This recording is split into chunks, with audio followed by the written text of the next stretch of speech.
اعوذ باللہ من الشیطان اللعین الرجیم بسم اللہ الرحمن الرحیم الحمد للہ والصلاۃ علی اہلہا۔ حاضرین و سامعین، کیئر اسلام کی طرف سے روزانہ کی طرح نہج البلاغہ کے تیسرے حصے یعنی کلمات قصار سے مولا کائنات کی حکایت کو لے کر حاضر ہوں۔ سن 2020 کی یہ آخری شب کہ جو شب جمعہ ہے، ہمیں اس شب کو غنیمت جاننی چاہیے۔ یوں تو اللہ کی نگاہ میں اور ایک مومن کے لیے ہر روز برابر ہوتا ہے، اور دنوں کا آنا اور جانا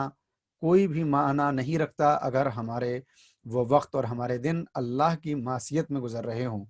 لیکن اگر ہماری زندگی کا ایک پل بھی اللہ کی اطاعت میں گزر رہا ہے تو یقیناً یہ قابل فخر بھی ہے اور لائق ثواب بھی۔ لہٰذا ایک بہانہ ہے کہ آج اس برس کی آخری شب ہے اور شب جمعہ ہے کہ ہم اللہ سے اپنے اب تک کیے گئے گناہوں کی معافی مانگیں، توبہ کریں، استغفار کریں، تاکہ خداوند عالم ہم کو معاف کرے، اور کل جو سورج کا ایک نیا سفر شروع ہو رہا ہے، جو نئے دن کے نام سے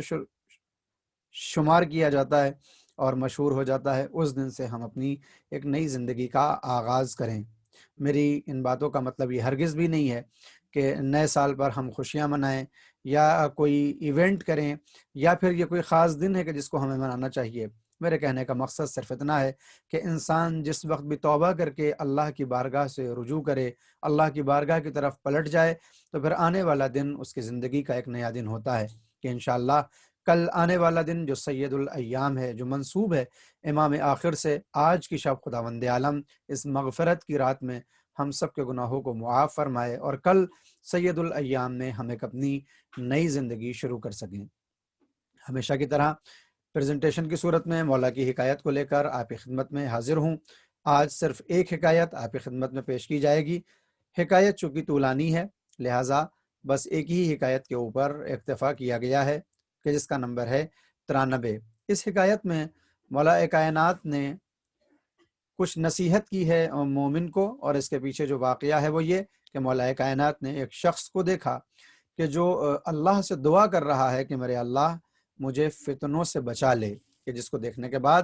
امام نے ایک حکایت اور ایک نصیحت بیان فرمائی جو نہج بلاغہ میں 93 نمبر کی حکایت کے نام سے مشہور ہے۔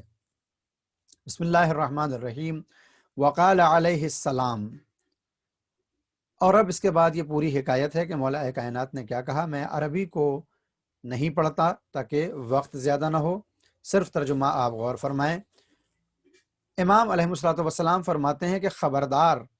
تم میں سے کوئی شخص یہ نہ کہے کہ خدایا میں فتنے سے تیری پناہ مانگتا ہوں،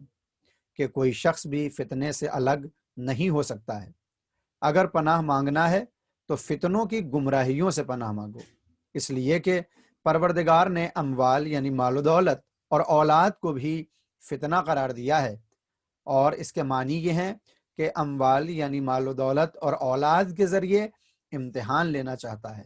تاکہ اس طرح روزی سے ناراض ہونے والا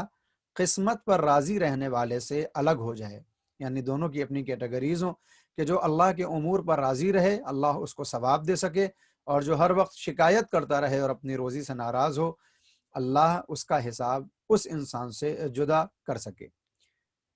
جبکہ وہ ان کے بارے میں خود ان سے بہتر جانتا ہے، یعنی وہ اللہ کے جو سب کچھ دینے والا ہے، وہ ہمارے معاملات کو ہم سے کہیں زیادہ بہتر جانتا ہے، اور وہ یقیناً جواد بھی ہے اور جود و کرم بھی کرتا ہے، وہ بخل نہیں کرتا، وہ کنجوسی نہیں کرتا۔ اگر اس نے کوئی شے ہمیں نہیں دی تو یقیناً اس میں ہمارا کوئی نہ کوئی بھلا اور کوئی نہ کوئی خیر یقیناً اس کے اندر پوشیدہ ہے۔